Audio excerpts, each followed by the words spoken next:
اعوذ باللہ من الشیطان الرجیم بسم اللہ الرحمن الرحیم۔ زمین کا میت سے بات کرنا۔ حضرت ابو سعید خدری رضی اللہ تعالیٰ عنہ روایت فرماتے ہیں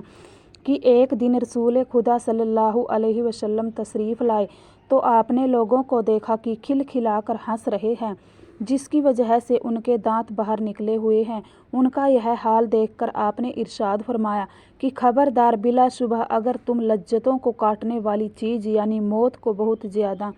یاد کرتے تو تم کو میں اس حال میں نہ دیکھتا۔ اس لیے تم لذتوں کو کاٹنے والی چیز یعنی موت کو کثرت سے یاد کیا کرو، کیونکہ قبر پر کوئی دن ایسا نہیں گزرتا جس دن وہ یہ نہیں کہتی ہو کہ میں پرائے پن کا گھر ہوں اور میں تنہائی کا گھر ہوں اور میں مٹی کا گھر ہوں اور میں کیڑوں کا گھر ہوں۔ پھر فرمایا کہ جب مومن بندہ دفن کر دیا جاتا ہے تو اس سے قبر کہتی ہے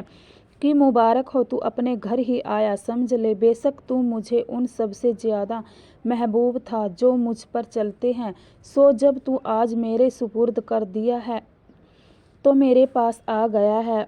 تو اب میرا سلوک دیکھے گا کہ میں تیرے ساتھ کیا اچھا سلوک کرتی ہوں۔ اس کے بعد جہاں تک نظر پہنچتی ہے وہاں تک قبر پھیل جاتی ہے اور اس کے لیے جنت کا ایک دروازہ کھول دیا جاتا ہے، اور جب فاجر یا کافر بندہ دفن کر دیا جاتا ہے تو اس سے قبر کہتی ہے کہ تیرا آنا برا آنا ہے اور تو بری جگہ آیا ہے، سمجھ لے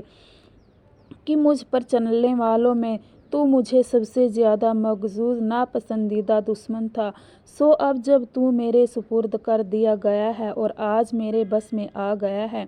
اب تو دیکھے گا کہ میں تجھ سے کیا معاملہ کرتی ہوں۔ اس کے بعد وہ اسے اس طرح بھیجتی ہے کہ اس کی دائیں پسلیاں بائیں پسلیوں میں اور بائیں پسلیاں دائیں پسلیوں میں گھس جاتی ہے۔ اس کو حضور اقدس صلی اللہ علیہ وسلم نے اس طرح حاضر فرمایا